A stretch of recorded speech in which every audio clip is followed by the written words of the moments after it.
Bismillahirrahmanirrahim. Assalamu alaikum. Welcome to the video lecture on the topic of biogeochemical cycles. बेटा हमने chapter 25 start किया था जिसमें अब हम लेक्चर 5 पर पहुंचे हैं and the topic name is biogeochemical cycles.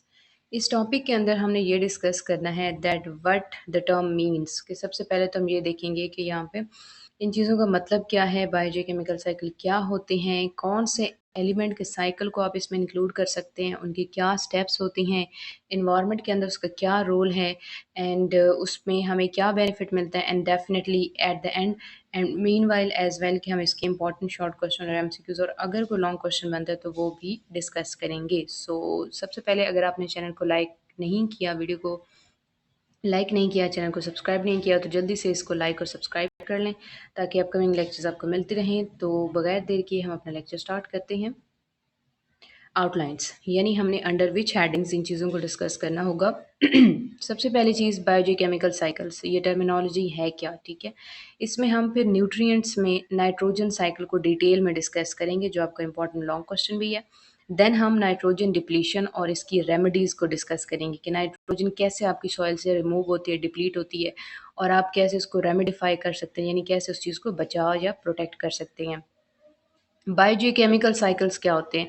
ऐसे केमिकल एलिमेंट्स, हम ये एक बात करते हैं कि that chemical elements are essential for life. जितनी भी लाइफ है हमें ये बात आइडिया है कि जो केमिकल एलिमेंट्स होते हैं ये हमारी लाइफ के लिए बहुत ज़्यादा ज़रूरी होते हैं। तो ऐसे तमाम एलिमेंट्स जो कि लाइफ के लिए ज़रूरी होते हैं, एक लिविंग ऑर्गेनिज्म में मौजूद होते हैं, तो उनको हम बायोजेनिक एलिमेंट्स या न्यूट्रिएंट एलिमेंट्स का भी नाम देते हैं।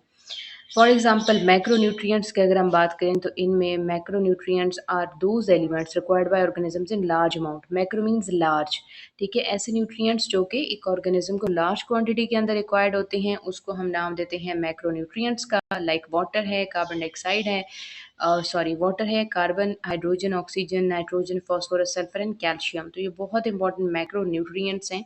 अगर आपको याद हो तो फर्स्ट ईयर में चैप्टर फर्स्ट के अंदर भी आपने 92 बायोलॉजिकल एलिमेंट्स के बारे में पढ़ा हुआ था, जिनमें से हमने कहा था कि 16 बायो एलिमेंट्स होते हैं और वो जो 16 एलिमेंट्स हैं उनको हम बायोजेनिक एलिमेंट्स भी कहते हैं और उनको हमने माइक्रो और मैक्रो में डिवाइड किया था। तो वही चीज़ आपको रिकॉल करवाई गई है अगेन यहाँ पे पार्ट 2 में बायोजियोकेमिकल साइकिल्स के अंदर ये चीज़ रिपीट की गई है कि मैक्रो न्यूट्रिएंट्स ऐसे न्यूट्रिएंट्स होते हैं जो कि लार्ज क्वांटिटी में ज़रूरत होते हैं, लाइक वाटर है, कार्बन है, हाइड्रोजन, ऑक्सीजन, नाइट्रोजन, सल्फर और कैल्शियम वगैरह।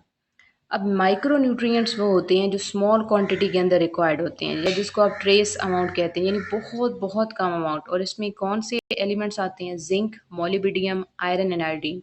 और आपने ये चीज़ याद रखनी है कि माइक्रो न्यूट्रिएंट्स जो होते हैं ये बहुत स्मॉल क्वांटिटी में रिक्वायर्ड होते हैं और ये आयनिक नेचर के हैं। यानी जिंक भी आपको पता है Zn2 पॉजिटिव चार्ज होता है इसका, मोलिबिडियम भी Mb 2 पॉजिटिव चार्ज होता है, iron Fe2 positive, Fe3 positive charge होता है, आयोडीन I नेगेटिव इसके ऊपर होता है। मीन्स ये आयनिक फॉर्म्स होती हैं जो कि एंजाइम के को फैक्टर के तौर पे काम करती हैं। तो ये चीज़ आपने याद रखनी है कि माइक्रो न्यूट्रिएंट स्मॉल क्वांटिटी में चाहिए होते हैं, आयनिक नेचर के होते हैं और ये हमेशा एंजाइम के को फैक्टर के तौर पे काम करते हैं, उसके एक्टिवेटर के तौर पे काम करते हैं। तो यहाँ से ये जो चीज़ है आपको एक तो यहाँ से क्वेश्चन आ सकता है डिफाइन बायोजेनिक एलिमेंट्स और व्हाट आर न्यूट्रिएंट एलिमेंट्स, ठीक है। दूसरा क्वेश्चन ये आ सकता है what is the difference between micro nutrients and macro nutrients. यहाँ से एमसीक्यूज भी आ सकते हैं कि माइक्रो न्यूट्रिएंट्स में कोई सी भी एग्जांपल आपसे पूछी जा सकती है तो आपने ये एमसीक्यू के लिए भी करना है और माइक्रो में भी आपसे ये चीज़ एमसीक्यू के तौर पे पूछी जा सकती है कि कौन सी एग्जांपल है। तो आपको ये चीज़ याद होनी चाहिए कि जिंक, मोलिबिडियम, आयरन और आयोडीन जो हैं ये माइक्रो न्यूट्रिएंट्स के अंदर इंक्लूड किए जाते हैं। इसके अलावा हम ये बात करते हैं the nutrient cycle are so called biogeochemical cycle as nutrient move from living to non-living world of ecosystem in a cyclic manner। यानी आपको अगर कोई कहता है व्हाट आर बायोजियोकेमिकल साइकिल्स तो आप ये कह सकते हैं कि वो न्यूट्रिएंट साइकिल्स जिनके अंदर न्यूट्रिएंट्स लिविंग ऑर्गेनिज्म से होते हुए नॉन लिविंग ऑर्गेनिजम्स की तरफ मूव करते हैं, इकोसिस्टम में साइक्लिक मैनर के अंदर सर्कुलेट होते रहते हैं, उनको हम बायोजियोकेमिकल साइकिल्स या फिर न्यूट्रिएंट साइकिल्स का भी नाम देते हैं।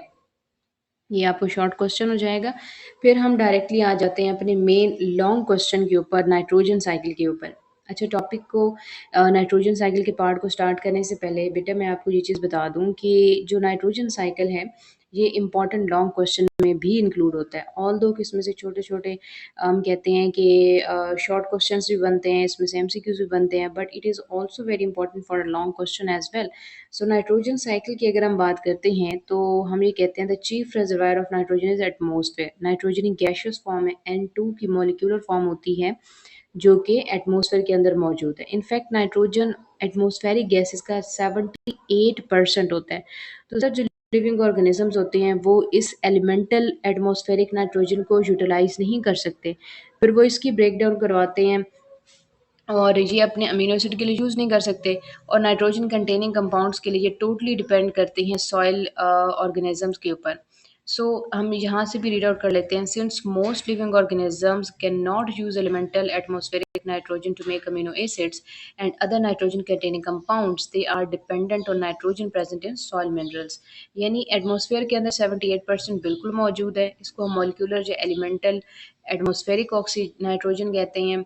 और ये नाइट्रोजन वो अपने अमीनो एसिड के लिए इस्तेमाल नहीं कर सकते। क्यों नहीं कर सकते? क्योंकि वो N2 की फॉर्म में है, वो मॉलिक्यूलर या न्यूट्रल फॉर्म के अंदर होती है और इस वजह से ये टोटली डिपेंड करते हैं कि नाइट्रोजन जो सॉइल के अंदर मौजूद है।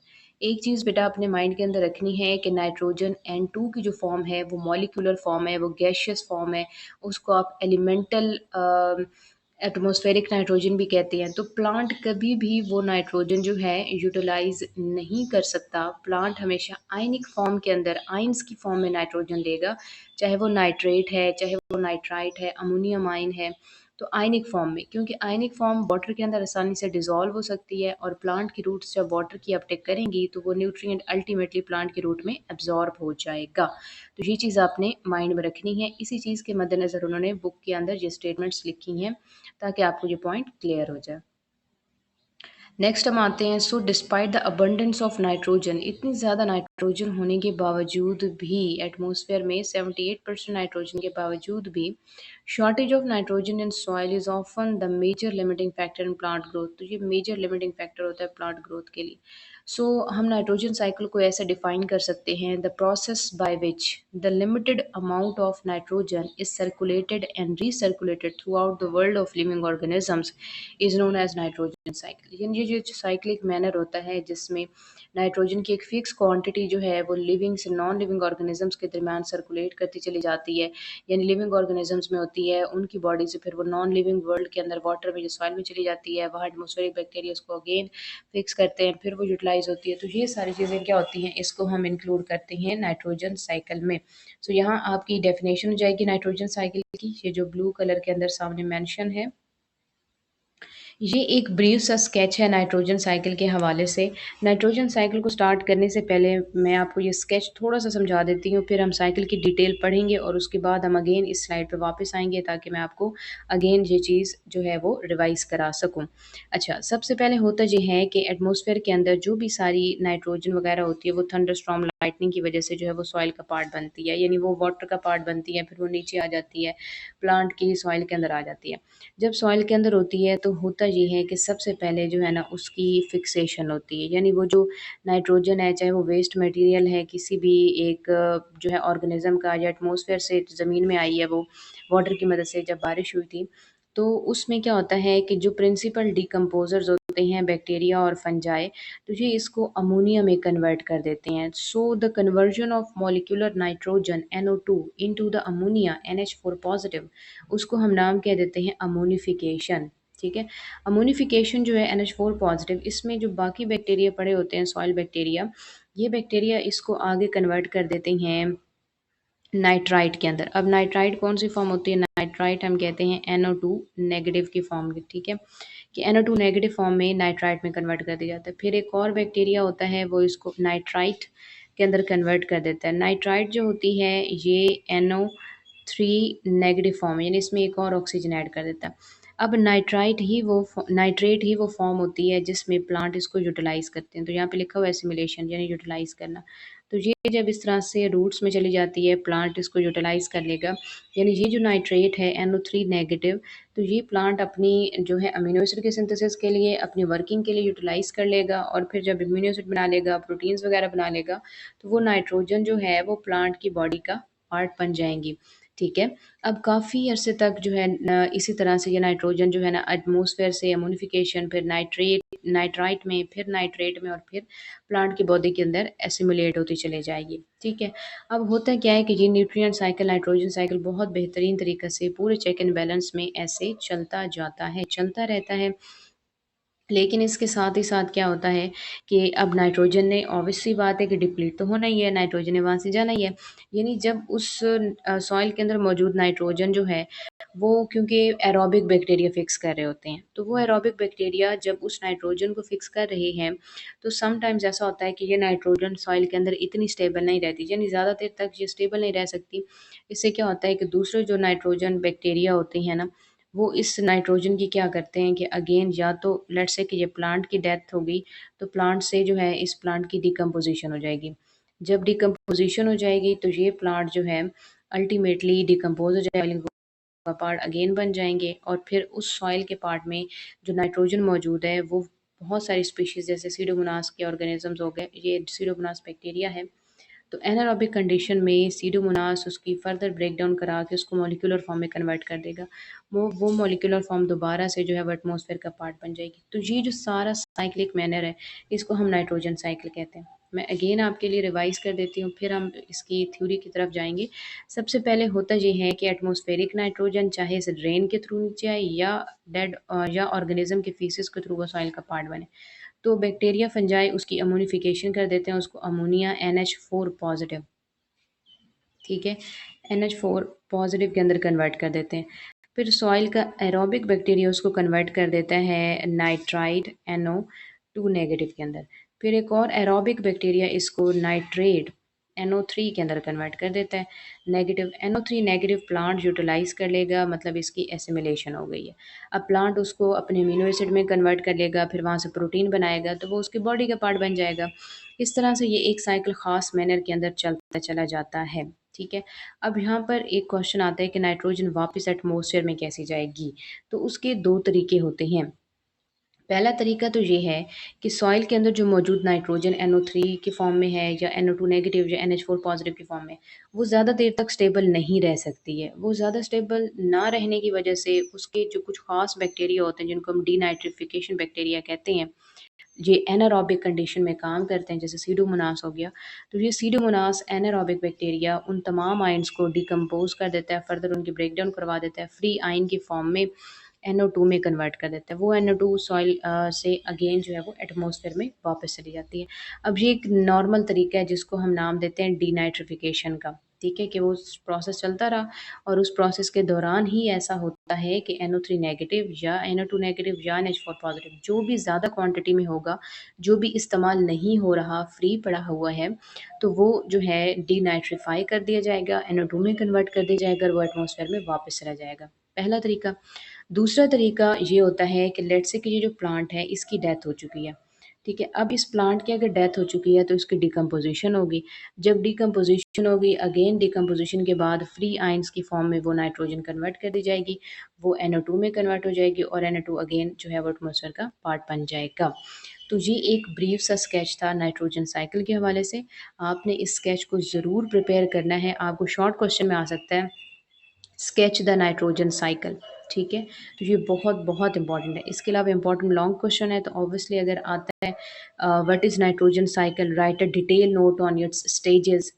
ठीक है, तो ये अगर लॉन्ग क्वेश्चन आता है what is nitrogen cycle, write a detail note on it's stages, तो आपको नाइट्रोजन साइकिल डिफाइन करना पड़ेगा। फिर उसके बाद आपको ये साइकिल बनाना पड़ेगा और साइकिल बनाने के बाद आपको इसकी स्टेजेस जो हैं वो डिस्क्राइब करनी पड़ेंगी। इसीलिए मैंने इस सीक्वेंस के अंदर लेक्चर प्रिपेयर किया था ताकि आपको कम्युनिकेशन में मुझे आसानी हो। यानी सबसे पहले अगर आपको क्वेश्चन आता है what is nitrogen cycle, write down its stages, या what is nitrogen cycle, write a detail note on its different stages, तो पहले आप नाइट्रोजन साइकिल को डिफाइन करेंगे, फिर आप नाइट्रोजन साइकिल की हेडिंग देके और इस तरह से उसको अटैम्प्ट करेंगे, इस तरह से स्केचिंग करेंगे। फिर उसके बाद आप नाइट्रोजन साइकिल की थ्योरी लिखेंगे। तो आप ये कहेंगे प्रिंसिपल स्टेजेस 3 ही होती हैं, अमोनिफिकेशन, नाइट्रिफिकेशन और एसिमिलेशन। अमोनिफिकेशन क्या होती है कि ज़्यादातर जो नाइट्रोजन होती है वो सॉइल के अंदर as a result of decomposition of organic matter ही आती है, और ये फिर ऑर्गेनिक मैटर जो है ये कॉम्प्लेक्स कंपाउंड के फॉर्म्स में होता है, यानी वो प्रोटीन हो सकती हैं, अमीनो एसिड, न्यूक्लिक एसिड और न्यूक्लियोटाइड्स हो सकते हैं। तो ये इतनी कॉम्प्लिकेटेड फॉर्म में सॉइल का पार्ट होता है। तो ये जो नाइट्रोजिनस कंपाउंड्स होते हैं उनको रैपिडली डिकम्पोज करते जाता है, और ये soil dwelling organism chiefly bacteria और फंजाई जो हैं उस प्रोटीन, अमीनो एसिड वगैरह को डिकम्पोज करके और सिंपल कंपाउंड्स के अंदर कन्वर्ट कर देते हैं। तो वो माइक्रो ऑर्गेनिज्म यूज़ करते हैं प्रोटीन्स को और अमीनो एसिड को, और वहाँ से अमोनिया NH3 या ammonium ion NH4 positive release कर देते हैं। इस प्रोसेस को हम नाम देते हैं अमोनिफिकेशन का। Means the conversion of organic compounds like protein, amino acid, and its breakdown into the inorganic ions, ammonium ion, NH3 positive, NH4 positive. So इस कन्वर्जन को हम नाम क्या देते हैं, अमोनिफिकेशन का। यहाँ पर अगर आपको एक शॉर्ट क्वेश्चन आता है व्हाट इज अमोनिफिकेशन या what do you mean bye ammonification, तो आप यहाँ पे पहले डिफाइन करेंगे the conversion of ammonia, the conversion of protein और कॉम्प्लेक्स और अदर कॉम्प्लेक्स ऑर्गेनिक कंपाउंड्स, या मैं आपको अगेन एक चीज़ दोबारा से रिवाइज भी करवा देती हूँ। The conversion of ammonia, sorry ये थोड़ा सा जो है स्लिप ऑफ टंग हो रही है बार बार। अमोनिफिकेशन को बेटा आप ऐसे डिफाइन करेंगे, the conversion of highly complex organic compounds like protein and amino acids into simple inorganic compounds like ammonium and ammonium ions is known as ammonification. This is carried out by microorganisms like bacteria and fungi. तो ये इसकी definition हो जाएगी, ठीक है। और फिर आप ये बाकी सारे स्टेप्स जो हैं इसके अंदर ऐड कर सकते हैं, यानी यहाँ से ये वाले स्टेप्स हो जाएंगे, ये वाले स्टेप्स हो जाएंगे। नेक्स्ट स्टेप हमारे पास आता है नाइट्रिफिकेशन। अब let's say for example soil के अंदर वो अमोनियम आयन मौजूद है, तो सॉइल के बहुत सारे ऐसे बैक्टीरिया होते हैं जो इन ऑक्साइड्स को आगे कन्वर्ट कर देते हैं। जो अमोनिफिकेशन, अमोनियम आयन जो अमोनिया होता है उसको ये आगे कन्वर्ट कर देते हैं ऑक्सीडाइज्ड फॉर्म के अंदर, ठीक है। यानी लेट्स से फॉर एग्जांपल कि हमने कहा कि सॉइल के अंदर जो है NH4 पॉजिटिव मौजूद है, या फिर हम कहते हैं सॉइल के अंदर जो है NH3 मौजूद है। अब इसके अंदर से इस हाइड्रोजन को रिमूव करना है और ऑक्सीजन को ऐड करना है, तो oxidation of ammonium ion is known as nitrification, जिसका रिजल्ट क्या होगा कि पहले NO2 नेगेटिव बनेगा, ठीक है, नाइट्राइट, और अगेन एक और बैक्टीरिया इसमें एक और ऑक्सीजन ऐड करेगा, तो इसमें हमारे पास जो है वो नाइट्रेट बन जाते हैं NO3 नेगेटिव आयन, ठीक है जी। अब इसको फर्दर देख लेते हैं। उसके बाद क्या होता है, although the plants can utilize ammonium directly, nitrates in the form which is mostly move into the plants, ठीक है, कि प्लांट्स में नाइट्रेट NO3 नेगेटिव जो है फॉर्म ये जाती है। और once the nitrate is in within the plants, तो जब एक दफ़ा नाइट्रेट अंदर चली जाएगी, ऑब्वियस सी बात है कि प्लांट ने तो अमोनिया को यूज़ करना है, तो उसको अगेन जो है ना वो कन्वर्ट कर देगा NH4 पॉजिटिव में। फिर इस NH4 पॉजिटिव को जो है वो एसिमुलेट करेगा। एसिमुलेट का मतलब होता है किसी चीज़ को यूटिलाइज़ करना, उसको यूज़ करना। यूटिलाइज़ कर लिया जाएगा और अपनी प्लांट बॉडी का वो पार्ट बना लेगा, कोई अमीनो एसिड बना लेगा, कोई प्रोटीन बना लेगा उससे, ठीक है। सो एसिमुलेशन में क्या होता है कि अमोनियम आयन्स आर दस formed and transformed to carbon containing or compounds to produce amino acids and nitrogenous organic compounds। वही जो अमोनिया यानी एसिमुलेशन का प्रोसेस करेगा, उसमें वो जो अमीनो एसिड्स बनेंगे, बाकी नाइट्रोजनस कंपाउंड्स बनेंगे, वो डायरेक्टली इसके अंदर कन्वर्ट हो जाएंगे, ठीक है। फिर उसके बाद अब ये तो हमारा नाइट्रोजन साइकिल कि किस तरह से नाइट्रोजन प्लांट की बॉडी का पार्ट बनता है। अब हमने ये दो स्टेप्स देखने हैं कि नाइट्रोजन कैसे डिप्लीट होता है, सॉइल से कैसे रिमूव होकर वापस एटमॉस्फेयर का पार्ट बनता है। सो यहाँ पे हम एक एग्जाम्पल पढ़ लेते हैं, एक स्टेटमेंट पढ़ते हैं। Although nitrogen cycle appear complete and self sustaining, nitrates are steadily lost due to soil erosion, fire and water percolating through the soil. यानी कि ऑल दो कि ये है तो स्टेबल सेल्फ सस्टेनिंग है, लेकिन ये इतना ज़्यादा भी नहीं रह सकता, ये सॉइल एरोजन की वजह से या वाटर की सीप आउट होने की वजह से वहाँ से डिप्लीट हो जाता है, वहाँ से चला जाता है। So nitrate are also lost as a result of active soil bacteria, क्योंकि एब्सेंस ऑफ ऑक्सीजन में यानी एनारोबिक कंडीशंस में जो बाकी बैक्टीरिया लाइक सीडोमोनास है, तो वो इसी नाइट्रोजन की ब्रेकडाउन करके दोबारा इसको NO2 फॉर्म में कन्वर्ट कर देता है। ठीक है, और इसकी नाइट ऑक्सीजन को खुद यूटिलाइज कर लेगा। कैसे?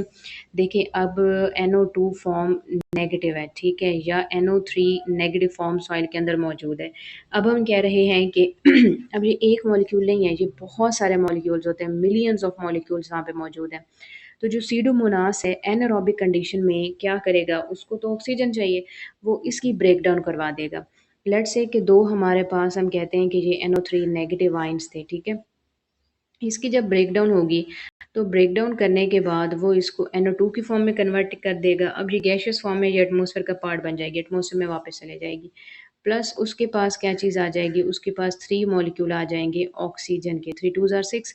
अब आप यहाँ पे देखें O3 यानी यहाँ पे 3 ऑक्सीजन और 3 ऑक्सीजन, टोटल 6 ऑक्सीजन थे इस साइड पे, यहाँ पे भी 3O2 हो जाएगा यानी 3 ऑक्सीजन, 3 2 ज़ार 6 यानी टोटल 6 मॉलिक्यूल ऑक्सीजन के हो जाएंगे। आपने इक्वेशन नहीं लिखनी, जस्ट इक्वेशन आपको समझाने के लिए मैंने लिखा है कि ये इस तरह से कन्वर्ट होती है। हाँ, अगर आप चाहें तो अपनी बुक के ऊपर ज़रूर नोट कर सकते हैं समझने की खातिर, लेकिन आपने ये पेपर में नहीं लिखनी, ये आपने इसके अंदर ऐड नहीं करनी, क्योंकि ये एक्स्ट्रा इन्फॉर्मेशन है और ये आपके समझने के लिए है, ठीक है। पेपर में आपने जस्ट इतना लिखना है जितना वो आपसे पूछ रही हैं, एक्स्ट्रा इन्फॉर्मेशन आपने उसमें नहीं लिखनी। ओके जी, फिर उसके बाद हम आ जाते हैं कि ये जो प्रोसेस है इसको हम डीनाइट्रिफिकेशन कहते हैं। ये पुअरली ड्रेन्ड सॉइल के अंदर होता है, यानी जहाँ पे एरेशन कम होती है, एयर कम होती है, ऑक्सीजन कम होती है, वहाँ ज़्यादा होता है।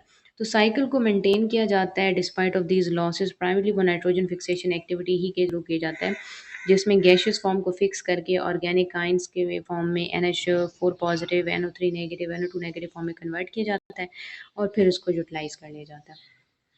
Just all the organisms are ultimately depend upon synthesis of photosynthesis of energy।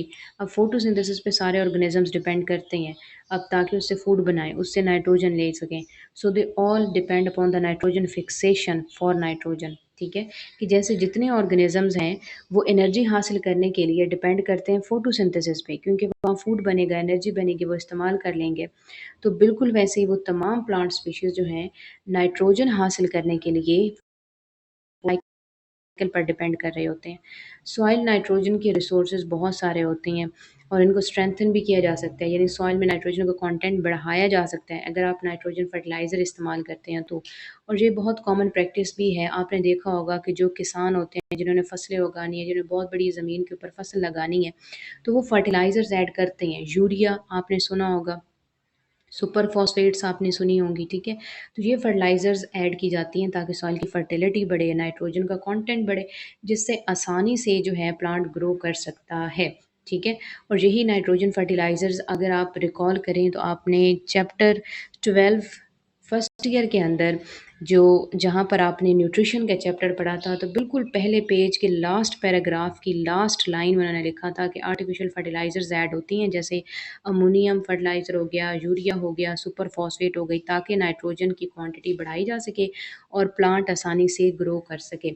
सो ये चीज़ रिकॉल करवाना ज़रूरी थी बेटा, क्योंकि प्रीवियसली ये होता है कि आप बहुत सारी चीज़ें पढ़ के बैठे होते हैं, लेकिन नई चीज़ आप पढ़ते हैं तो थोड़े से परेशान हो जाते हैं। सो रिकॉल करवाना ज़रूरी है कि आपने कहाँ पढ़ा हुआ है पहले, ताकि आपको चीज़ें याद रहती हैं, आप कॉन्टेक्ट में रहते हैं, इन टच रहते हैं चीज़ों के साथ, तो आप ज़्यादा बेहतर तरीके से खुद को प्रिपेयर कर सकते हैं। Thank you so much for the lecture. इसके अलावा हम अगेन यहाँ पे देख लेते हैं थोड़ा सा अपने क्वेश्चंस के हवाले से। पहला मैंने आपको बता दिया था अमोनिफिकेशन पे नोट आ सकता है। दूसरा मैंने आपको ये चीज़ भी बताई है कि वो आपको कह सकते हैं what is nitrification, define nitrification, what do you mean bye nitrification. तो आप ये ऐड कर सकते हैं द कन्वर्जन ऑफ अमोनिया और ammonium ions into nitrite and nitrate by certain soil bacteria, this oxidation of ammonium is known as nitrification, ठीक है। तो जो मैं बात साथ साथ बता रही होती हूँ, साथ साथ बोल रही होती हूँ, वो भी ज़रूर नोट करने की कोशिश किया करें, इसलिए मैं आहिस्ता आहिस्ता बोल रही होती हूँ ताकि आप आसानी से उस बात को लिख सकते हैं, नोट कर सकते हैं, सुन सकते हैं, ताकि आप आसानी से उस चीज़ को प्रिपेयर कर सकें। एसिमिलेशन में ये आ सकता है, क्वेश्चन किया जा सकता है give some steps of assimilation, तो आप ये स्टेप बाय स्टेप लिख सकते हैं। या आपको ये भी कहा जा सकता है how nitrogen is depleted from the soil, how nitrogen is depleted from the soil. और फिर आपसे ये भी पूछा जा सकता है what are the remedies to strengthen nitrogen content in the soil, या फिर what do you mean by nitrogen depletion, how it can be remedied. What do you know about nitrogen depletion? Define some remedies for it. तो ये कुछ questions हैं, short question जो आ सकते हैं। और लॉन्ग क्वेश्चन मैंने आपको ऑलरेडी बताया हुआ है। What is nitrogen cycle, write a detail note on its various stages. तो आप पहले डेफिनेशन लिखेंगे, फिर वो स्केच बनाएंगे, फिर ये सारी स्टेजेस लिखेंगे अप टू डिनाइट्रिफिकेशन। ठीक है, डिप्लीशन और रेमेडीज तक आपने इसको कंप्लीट करना है। अच्छा, एक और चीज़, नाइट्रोजन साइकिल की अगर वो स्टेजेस पूछ रहे हैं, इसमें तीनों चीज़ें आती हैं, यानी अमोनिफिकेशन आती है, ठीक है, नाइट्रिफिकेशन आती है, और फिर उसके बाद एसिमिलेशन आ रही होती है। तो एसिमिलेशन तक आपने स्टॉप कर देना है। ये आपका लॉन्ग क्वेश्चन का पार्ट होगा। हाँ, इन केस वो आपको कहते हैं कि डिप्लीशन भी बताएं, रेमेडीज़ बताएं, फिर आपने लिखनी है। लेकिन आपने ये लाजमी क्लियर रखना है अपने माइंड के अंदर कि नाइट्रोजन साइकिल वाला जो पार्ट है, इसके दो तरह के क्वेश्चन आते हैं।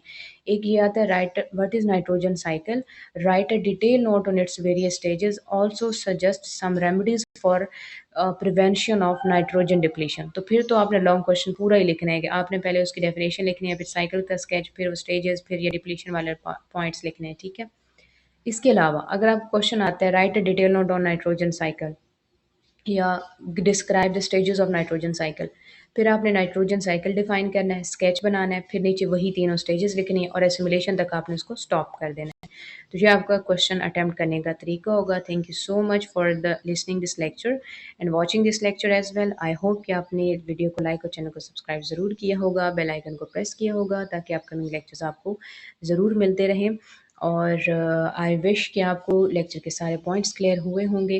अगर आपको कोई भी किसी किस्म की कोई इसमें डाउट हो, आप अगेन इस लेक्चर को स्टार्टिंग से ही सुन सकते हैं और एक एक पॉइंट को क्लेरिफाई कर सकते हैं, क्वेश्चन नोट कर सकते हैं। ठीक है, so I wish you all the very best for your future and next lectures में मिलते हैं। Wish you good luck.